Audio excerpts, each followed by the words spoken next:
Для нас в городах экология станет одним из больших признаков гражданского общества. В каждом немце и в каждом западном человеке живет маленький полицейский внутри. Бірақ көп нәрсені орталыққа, Мәскеуге айтпай кеткен адам. Мы же наблюдаем сейчас в сетях, кто-нибудь запишет видео, там какой-то там терпила, черт.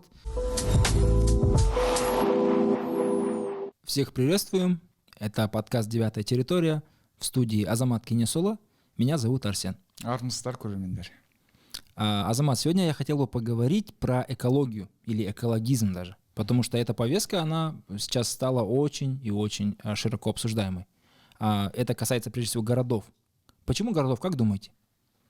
Енді бұл тікелей немен байланысты, көші-қонмен байланысты деп ойлаймын, адамдардың қозғалысы. Қазір халықтың басым көпшілігі қалаға келді, жұмыстың бәрі қалада, өмірі қалада, тыныс-тіршілік қалада. Жалпы урбанизация процесі жақсы жүріп жатыр. Халықтың саны көбейіп кетті, сәйкесінше қаладағы экология проблемасы да туындай бастады. Біріншіден, екіншіден, қалаларды, индустриалдық қалалардың бізде саны артып келе жатыр. Яғни мейлі ол кішігірім болса да, фабрикаларымыз бар, цехтар бар, заводтар бар деген сияқты үдемелі индустриалды инновациялық даму бағдарламасы аясында әр облыстың орталығында, әр ірі қалада, моноқалалардың өздерінде де өндіріс орындары бой көтерді.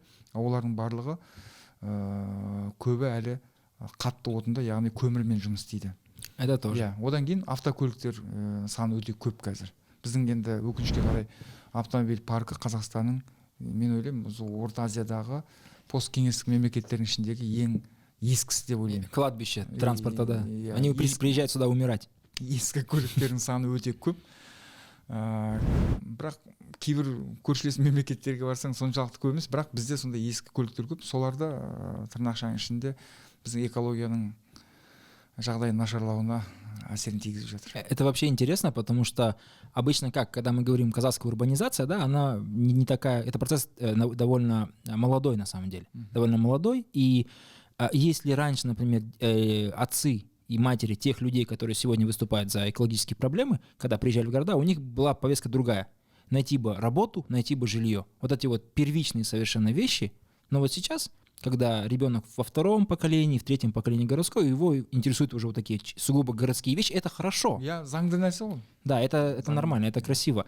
Учитывая, что у нас все больше и больше проблем в городе, застройка и так далее. Наиболее, наверное, сейчас известная тема — это Талдыколь.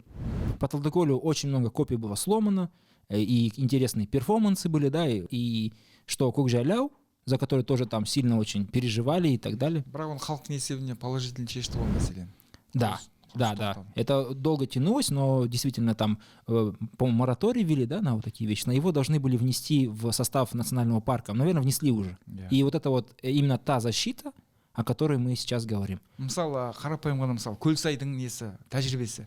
Көлсай кәдімгі жаңа туристік жерде индустрия, инфрақұрылым қалыптасқанға дейін қалай болды, қазір қандай? Қазір ғажап. Ол жерде бақылау бар. Сен қоқысыңды артық қоқыс шаша алмайсың. Инспекторлар жүреді, мамандар жүреді, адамдар жүреді. Өйткені иесі бар. Бұған дейін иесі жоқ. Біздер баяғыда студент кезімізде 90-шы жылдары баратынбыз.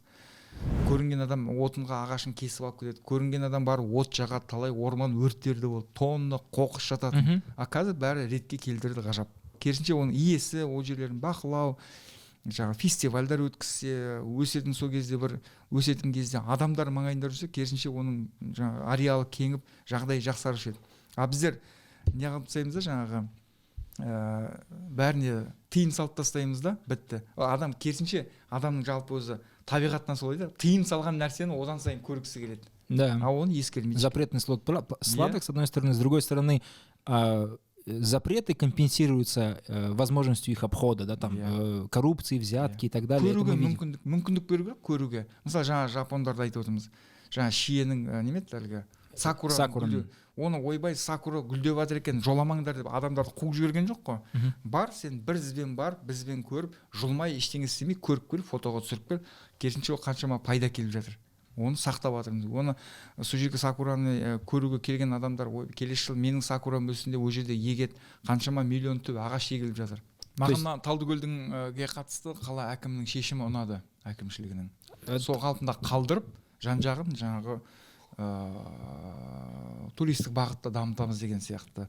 Жан-жағын жаңағы абаттандырамыз деген. Я подписан на группу СОС Талдыколь. Это очень интересно, потому что мы видим, что в Алмате, да, во время того, как там срубают деревья или там Кукжайлявы, что у нас в Астане во время того Талдыколя, как интересно снизу люди кооперируются. То есть мне кажется, что для нас в городах экология станет одним из больших признаков гражданского общества, потому что это позволяет людям собираться в какие-то коллективы, отстаивать какие-то интересы совершенно легально, совершенно законно и совершенно мирно. То есть собирать петиции, искать различных экспертов, которые будут, в отличие от чиновников, иметь представление, как это правильно сделать, и это очень важно. И вот я подписан на вот такую группу, они постоянно оттуда рапортуют, и смысл в том, что там как засыпали, там строительным мусором или там землей это озеро, так до сих пор засыпают. Неважно, какой там меморандум акимат написал. И это вот очень странно, то что нету здесь такой законной управы на вот этот вот процесс. Мен соңғы мендегі бар ақпарат бойынша керісінше қала әкімі оны құрғатуды тоқтатып, керісінше жан-жағын жаңағы озеленение жасап, абаттандырып, адамдардың игілігі үшін пайдаланамыз дегендей шешім айтқан сияқты. Мынау айтып отқан. Ну вот буквально это было дней 5 или 6 назад, они писали и собирались выйти на митинг. Бәлкім ол бір нелегально әкеліп төгіп отқан шығар. Ну это же строительные компании, там как просто так, ну это приезжают самосвалы большие, это так просто не сделать. Вот, и они собирались выйти на митинг, но митинг не состоялся, потому что там что-то случилось, кто-то там, ну, в общем, разрешение не дали, хотя у нас как бы разрешение не нужно давать. Вот, и в этом плане круто, как экологическая повестка делает нас гражданским обществом. Азаматтық қоғамның әрине бұл жерде белсенділігі көп нәрсені шешеді. Потому что это касается, ну, напрямую граждан. То есть, если граждан напрямую не касаются вещи, которые кажутся там далекими, политическими, то это вот самое простое бытовое. Хочется выйти и сказать, я хочу, чтобы там это озеро сохранилось. Потому что они говорят, что будут строить другие какие-то там водоемы, но мы знаем, что это обычно заканчивается плохо. Енді үлкен қалаларда проблема бұл жерде қарапайым халық немесе эколог белсенділермен ірі инвесторлардың немесе кәсіпкерлердің текетіресі ғой, лобби. Мысалы, ол өзінің кәсібін жүргізгісі келеді. Бір завод салғысы келеді, немесе жаңағы шошқа фермасын салғысы келеді. Кстати, вот, да. Өзінің енді жұмысын жүргізгісі келеді. Көбіне үлкен қалаларда, үлкен мегаполистерде көбіне сол екі жақтың текетіресі ғой. Бірақ көп жағдайда біздің қуанышымызға орай жаңағы экологтар, экологиялық белсенділер жеңіп жатады, жеңіп кетеді. Ең дұрыс шешімі ондай жерлерді, Құдайдың берген ондай жерлерін, табиғи жаңағы ландшафттерді немесе табиғи кешендерді дұрыс бағытта, туристік бағытта, барлығы да пайдасын көру үшін сол бағытта пайдалану облагородить, привести в порядок, чтобы стало городским пространством для отдыха. Но ни в коем случае запретить полностью для посещения людей. Это приведет, наоборот, басқа последствияларға келеді. Бағана айтқандай. Керісінше тыйым салсаң, одан сайын адамдар көргісі келіп, барғысы келіп, одан сайын жағдай нашарлап жібереді. Ну и еще люди очень, как правило, недовольны тем, какой воздух, да? То есть, если раньше, живя в Астане, я более-менее такой говорил, ну ладно, там в Алматы плохо, то сейчас последние исследования говорят, что в Астане бывает и похуже. Особенно, когда нет снега, нету ветра, точнее. Енді осы былтыр қателеспесем, бір құзырлы орынның баспасөз хатшысы мынадай мәлімет айтты. Қаланың, біздің елордамыздың, Нұр Сұлтан қаласының ауасының ластауына штиль кезінде әсіресе бірден-бір кінәлі бұл автомобиль деді. Бірақ сіз көшеге шыққан кезде штиль кезінде бензиннің немесе мотордың майдың иісін сезесіз бе? Ненің иісін сезесіз көбіне? Көмір. Мен ойлаймын, мен өзімде жер үйде тұрамын да, бізде қазір көп жерде бақылау жоқ. Сондай бақылаудың бірі мынау шахталарда көмір қазатын жерлерде жоқ. Бұрын мысалы менің білуімше Совет үкіметі кезінде ол шахталардың бәріне лицензия берілген. Ол жерден жаңағы сынама алған, проба алған. Бұл көмірді жағуға бола ма, болмай ма? Оның құрамы қандай? Одан бөлінетін улы заттардың несі қандай, мөлшері қандай? Соның бәрі зерттеліп барып, оны қазуға өндіруге рұқсат берген. Менің ойымша қазір ондай бақылау жоқ сияқты. Өйткені қазіргі көмір шын мәнінде өте улы, бұрынғы көмірлерге қарағанда. Это да. Но с другой стороны еще же вопрос, что он очень дорогой. Это раз, а два, он недоступный. Часто вот в начале сезона люди, помните, были видео, где самосвалы между собой там байгуют, чтобы получить видео, получить этот. Сондықтан да ең қазіргі ең оптимальный жаңағы варианты бұл дереу Нұр-Сұлтан сияқты, Елорда сияқты үлкен жаңағы қалаларға, мегаполистерге дереу газ кіргізу керек. Газ это единственное решение. И, то есть, наверное, у угля есть какой-то лобби. Тут, наверное, есть. Мысалы жаңағы пешке нені дөңгелектерді шинаны жағуға болмайды, дөңгелектің камерасын жағуға болмайды, химиялық заттарды, пластикті жағуға болмайды деген сияқты. Норма по выбросам. Иә, ондай бәрі нормалар қарастырылған, бірақ ол заң жұмыс істемейді бізде.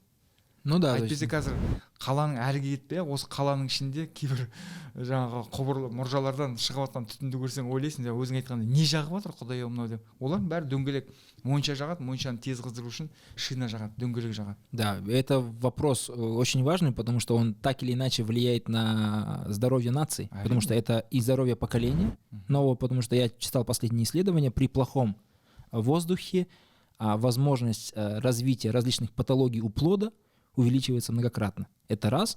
Два, это касается также нас, то есть аллергий, различных проблем с легкими. Ал егер сол жаңағы заңдағы нормалардың бәрі орындалып, мысалы Арсен көріп, азаматтың үйінде бүгін моншада дөңгелек шина жағып жатқан көріп, полицияға звондаса, полиция сэспен бірге келсе, өлшесе, айыппұл салса, ол айыппұл салынған мессенджерлер арқылы, мінекей мынадай көшеде бүгін осындай жаққан үшін айыппұл салынды, 320 мың теңге немесе 1000 айлық есептегіш көрсеткіш көлемінде айыппұл төленді деп бір-екі рет сондай бір нелерді көрсетсе, жағдайларды біртінде мәдениет қалыптасады, адам қорқады, қорықпаса ештеңе істемейді бұл қоғам. Кстати, это очень интересно, мы же наблюдаем сейчас в сетях, кто-нибудь запишет видео там какой-то там терпила дейді, черт, там так далее, стукач. Батыс жаңа керемет деп біз аузымыз толтырып мақтайтын батыс Европа елдерінде ол нормально. Да. Мысалы, сен жаңағы Бейсенбайдың көшеге қоқыс тастап кеткен полицияға хабарлап айтсаң, ол нормально. Айтпесе ешқашан мәдениет қалыптаспайды. Да, надо в себе воспитывать гражданина. То есть все эти вот вещи, воровские понятия, криминальные, они уже надо понять, что они себя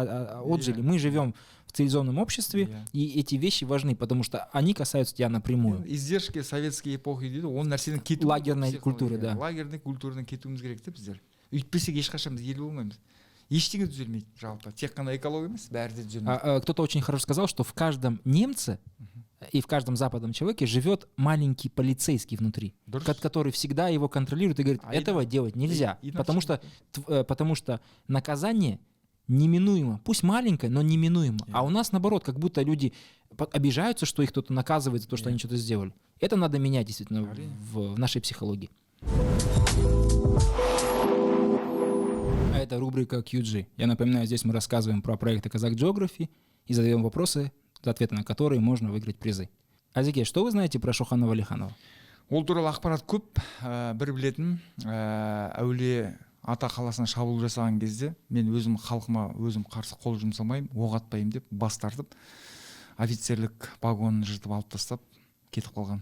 Я думаю, больше информации можно найти в книге «Судьба и наследие Шохана Валиханова», которая была издана Kazakh Geography при поддержке Министерства информации и общественного развития в рамках Рухани Жаңғыру. Автором этой книги является Жарас Ермекбай. Он потратил более 25 лет на написание этого труда. И по его собственному мнению, еще многое осталось за занавесом тайны. Поэтому находите эту книгу, читайте, очень интересно. А мы возвращаемся к вопросам. Сегодня мы разыгрываем фитнес-браслет. Сначала первый вопрос для меня, а второй для телезрителей. Балқадишаның кім екенін білесің бе, Арсен? Балқадиша? Иә. Сол Балқадиша қай жерде жерленген, қай облыста және қай ауданда? Сен білуің керек. 10 секунд уақыт беріледі. Да, давайте я буду угадывать. Предположим, это север. Жақындап келсің. Тогда тут Карганинская область? Жоқ, алыстап кеттің. Ладно, хорошо, сдаюсь. Неге сен өзіңнің туған жеріңе жақын, қалайша білмейсің? Ну, тогда Акмолинская область? Дұрыс, Ақмола облысы. Қай аудан? Біліп тұрсың. Қай аудан? Ең мықты аудандардың бірі. Орманы бар, көлі бар. Қарағайы бар. Ақкөл? Жоқ, неге жақын? Шортанды? Бурабай ауданына жақын, көрші аудан. Қай аудан? Макин, Шортанды. Жоқ, тағы қандай көлі бар? З әрпінен басталады. Зеренді. Зерендіде сол жерде жерленген. Мен кішкентай кезімде ойлайтын, Балқадиша аңыз адам шығар, өмірде болмаған шығар деп. Сөйтсек, есейе келе оның бар екенін білдік. Дұрыс, Ақмола облысы, Зеренді ауданы. Буду знать. А теперь вопрос со звездочкой для телезрителей. А көрермендерге не береміз? Фитнес-браслет, как я уже говорил. Айтқан керемет ғажап нәрсе. Бізде ғалымдардың арасында күні кешеге дейін үлкен дау болған бір сұрақ бар. Әлем ғалымдарының ішінде дүние жүзінде бізде 4 ақ мұхит бар, бірақ 5-ші мұхит бар деп айтты. Ол 5-ші мұхит қалай аталады? Бар екені анықталды, бірақ көпшілігі білмейді. 5-ші мұхит қалай аталады? Переведу. 4 известных нам океана, также есть 5-й. Как он называется? Дерзайте. Также тема, которую я сегодня хотел бы обсудить, это великие казахи. То есть у нас есть такая вот привычка со знакомыми, с друзьями, мы говорим, назови 3 великих казахов и почему. И это много о человеке говорит вообще, о его понимании, какие для него казахи, что важно. Вот, например, для вас, вот если вы назвали 3 великих казахов, кто это был бы и почему? Егер қазақ болатын болса, Казах. Онда ол Сырымдатұлы, Ахмет Байтұрсынұлы және Қаныш Сәтбаев. Ой, хорошо, прям очень крутой ваше этот. Әрине, ары қарай кете берсең, онда кете береді. Ол жаңа түрік қағанаты заманынан, түркі заманынан деген сияқты, бірақ Нет, вот казах. Қазақ болатын болса, онда Сырымдатұлы, Ахмет Байтұрсынұлы және Қаныш Сәтбаев. Давайте поймем почему. Начнем с Сырыма. Сырымды мен үшін ұлы болатын себебі, ол оттың, айдаһардың аузында тұрып, өзінің өлетінін құрып, кететінін біле тұрып, үлкен империяға қарсы шыққан адам. Және қарсы шығып жеңген адам. Білесің бе, жаңағы генерал-губернатор Чагановты тұтқындап, әскермен күл-талқанын шығарып, Ресей империясы бүкіл орталық Азияны жаулап алып тұрған империяға қарсы шығып, бүкіл әскермен Чагановты тұтқынға алып, ана неге Хиуа хандығына ма, Қоқан хандығына ма сатып жіберген адам. Ол үшін қандай адамда жүрек болу керек, қаншалықты елін, өзінің жұртын сүю керек. Жарайды, ол орталықта бір жерде тұрса, алдымда буферный зона бар, мені қорғайтын ел бар, халық бар деп кішкене бір сенім болушы еді. А бұл айдаһардың оттың аузында тұрып, жалғыз өзі бетпе-бет келіп қорықпай. Ну да, это стоит уважать. Действительно, это хорошо. Бізді жаулап алушы империяға қарсы шыққан, ашық, анық қарсы шыққан адам. Сол үшін мен ол кісіні қатты ұлы бір мықты қазақ деп есептеймін. Ахмет Байтұрсынұлы ол кісі біздің сауатымызды ашып кеткен адам. Біздің әліпбиімізді, алфавитімізді, біздің грамматикамызды қалыптастырып кеткен адам. Өзі тұтқында жүрсе де, түрмеде жатса да, өзінің ұлты үшін күнде тепкілеп, тепкінің астында жатса да, ұлты үшін, қазақ үшін, халық үшін қызмет етіп кеткен адам. Ғылыми еңбектер жазып кеткен адам. Ал қай адам, мысалы, ораза намаз тоқтықта дейді, қай адам өзінің тамағын, күнделікті бір қасық суын таба алмай жатып, ғылымда ұлтын, халқын қай қазақ ойлады? Мен ойымша Ахметтен артық ойлаған адам жоқ. Енді бар шығар, бірақ менің өзім тізімімдегі 3 қазақтың бірі осы, екіншісі Ахмет Байтұрсынов. Ахмет Байтұрсынов совершенно заслуженно. И Қаныш Сәтбаев. Қаныш Сәтбаев біздің бүкіл бай мұрамызды, табиғи потенциалымыздың бәрін зерттеп, жүйелеп, ғылыми айналымға енгізіп кеткен адам. Сөйте тұра, бірақ көп нәрсені орталыққа, Мәскеуге айтпай кеткен адам. Менің ұрпағыма, болашағыма қалсын, мен басын көрсетем, ұрпағым ақылды болатын болса, ұрпағым зиялы болатын болса, білімді болатын болса, ары қарай өзі игілігіне жаратып кеткен адам. Қаныш Сәтбаев.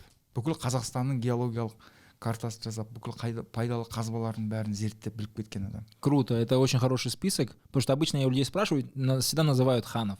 Всегда называют ханов, ну, потому что это как бы что-то большое и, наверное, банальное. И мен хандардың дәуірінен сырымды айттым ғой.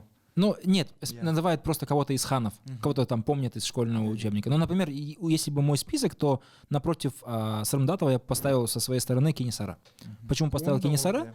Потому что Кенесары, в отличие от многих других последующих правителей и предыдущих ему, показывает тот самый казахский непреклонный дух.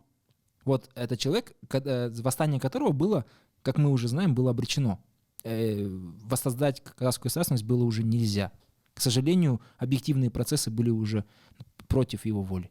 Но тем не менее, поставив на карту все, он решил, что если я буду умирать, то буду умирать так.